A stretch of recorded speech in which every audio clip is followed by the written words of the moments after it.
Hey guys, today I am in a house we're building and we just got all the doors and windows put in.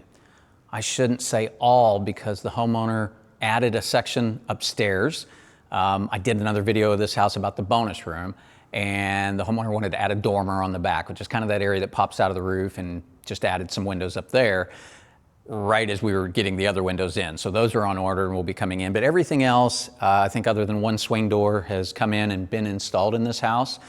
And the reason I'm going to talk about this one, I've done another video on thermally broken aluminum windows. That's what this house has. This is a different brand that I'm using, a company called Ram Industries, or Ram Doors and Windows. They are out of Houston.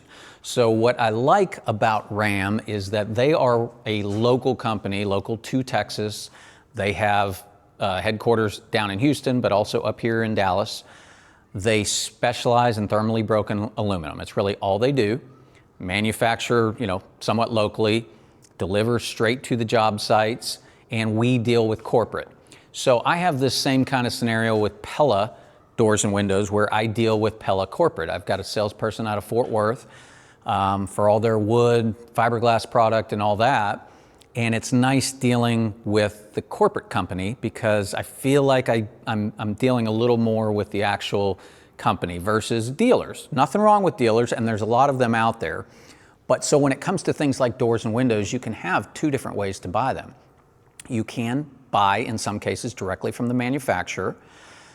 I guess that would be a little bit like, hey, I want to buy a Chevy Suburban or whatever, and you'd be dealing directly with the manufacturer and buying straight from the plant they make it from instead of the dealer that we all know we actually have to go to and buy from. A lot of doors and windows are the same way. You're going to have dealers that deal in all these manufacturers. They are resellers. They're buying from the manufacturers, and you're just dealing directly with that reseller or that dealer.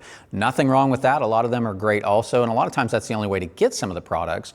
But there are other manufacturers you can deal with corporate directly. Ram is one of them. So I like them for that. And so this house is not what I will call a modern house, but it's going to have that contemporary look. It's going to be light on the outside with almost a white colored brick, stucco, kind of a more contemporary look. And so the homeowner wanted to use these types of windows. So I'm going to walk and just show you a few of these. This is a different manufacturer than the other video I did on thermally broken aluminum. So that had a different style of window for the casements and everything. This is a fixed window.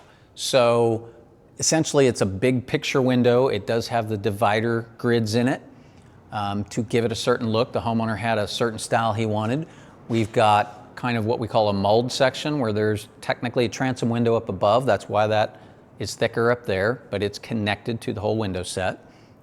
I'm going to walk through a wall here and show you a bedroom. And for a bedroom, and backing up to that room, that's an office. So it does not have a closet. It is not considered a bedroom. You do not need egress, which just means you got to get the heck out of the house in the case of a fire. So that can be a fixed window, which is what it is. Now I'm in a bedroom area and we have to have a window that opens. So one thing that you will find with the aluminum window manufacturers is that it's actually less expensive to do casement windows, which are the crank out windows, basically hinged windows like a door, than what we'd call single hung or double hung, where they slide up and down. When you are talking about other types of windows, sometimes single hung are the less expensive option. So it has to do with the amount of material that has to be used and everything. So bottom line, all the windows that open in this house are casement. So I'm standing in front of a casement window that's partially open right now. Again, this is all thermally broken aluminum. And so I talked about that a little bit in the other video, or probably a lot in the other video, but I'll talk about it again if you haven't seen that one, which is aluminum frames, as you would imagine, not the most ideal material from an energy efficiency standpoint. These are black, and we're in Texas, right? So sun's gonna beat on them, they're gonna get hot. Metal also transfers, energy in the reverse when it's cold outside. You touch a piece of metal if it's cold, and the metal will be cold. That's why aluminum windows, in theory, or aluminum framed windows, in theory, aren't that great from an energy efficiency standpoint. And the old aluminum windows, that's completely true. When the outside frame touched the inside frame, that is not the most efficient thing in the world. As you can imagine, if this frame was 100% connected, one solid piece, so to speak, and the sun were beating on it on the outside on a 100-degree day, you put your hand on the inside and you'd feel that also. It'd be very hot. But what they've done with technology over the years is they've created thermal breaks. And so in the frames of these windows, you actually have two frames. You've got the exterior frame and the interior frame. And what they have between the frame are these composite shims. So basically between these two frames, you have all these shims that everything is connected, so it's a good solid piece, but they don't actually transfer the thermal energy. That composite shim or break prevents the hot outside frame, part of the frame, which it will get hot, from transferring to the inside. And so these thermally broken aluminum windows have become nearly as efficient as the wood windows, the vinyl windows, all that. I think they do fall into a slightly less efficiency than those frames, which some of those frames do not conduct any thermal energy at all, but they're really efficient. And then when combined with good low E glass and all these things that the windows have these days, they're very efficient windows, and they allow for certain things that some other window types don't. The aluminum frames are strong, they're stiff, they allow for big pieces of glass to be done, whereas you might not be able to do that. You definitely can't do big pieces of glass with vinyl frames, even with fiberglass frames have their limits.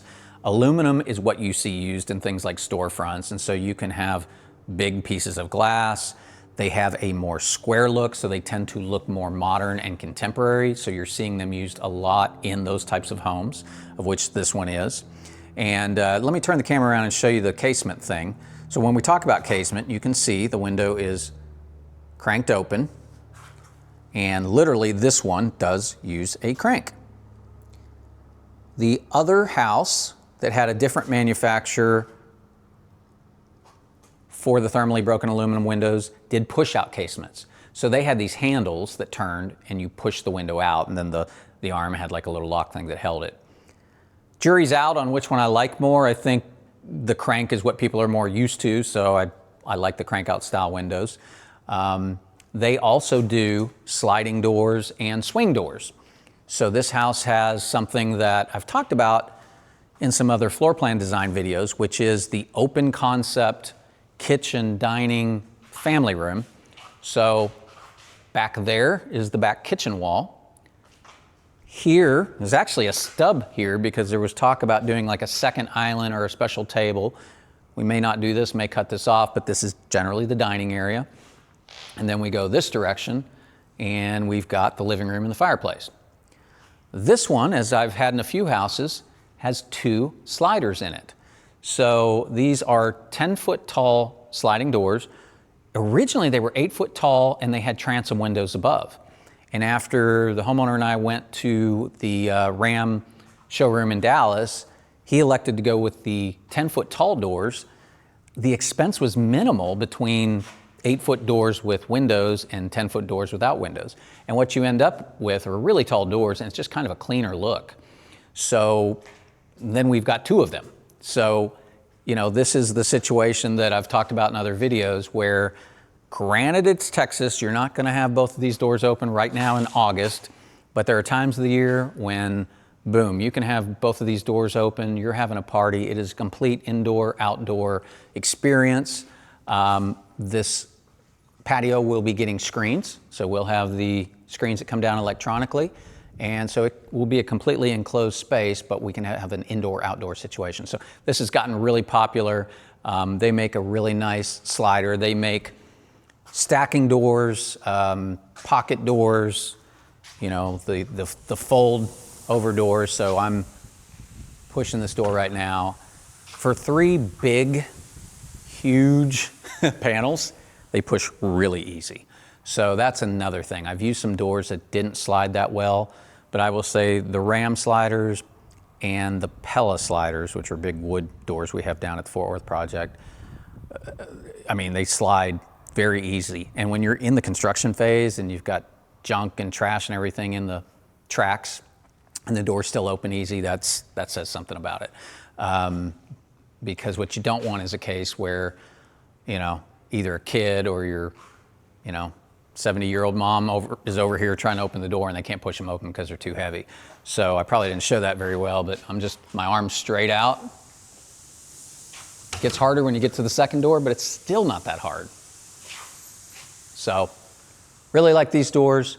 Thermally broken aluminum, one of the main types of windows and doors we're using now. We have also really liked using Pella's wood and aluminum clad exterior windows. So yeah, just want to do a little walkthrough. The front door oh, you know what? Let me show you one other thing here. The other thing Ram does for us, and again, we're trying to go for a cohesive look on this house, is swing doors, exterior doors. So what we've got is what we call a full light, L-I-T-E, that's the terminology for full glass door, going into the primary bedroom, and then we will have one going into the game room. That door was delayed, so it's not in yet. Those doors are multi-point locking. So when you consider, let me step over wood without falling here, a normal set of hardware just has the one latch, maybe a deadbolt in this one spot. These doors have, I think this is a 3-point lock or maybe a 2-point. Either way, it's got a couple different sections that grab the jamb and hold the door in place. So they're a lot more secure. You know, when it comes to somebody getting in your house, I've always said if they want in, they can get in. I mean, you could break through the glass, but more for things like storms, huge windstorms. You know, I think a few months ago we had straight line winds of 75 miles an hour. So that happens here. And these kind of doors will stay sealed a lot better.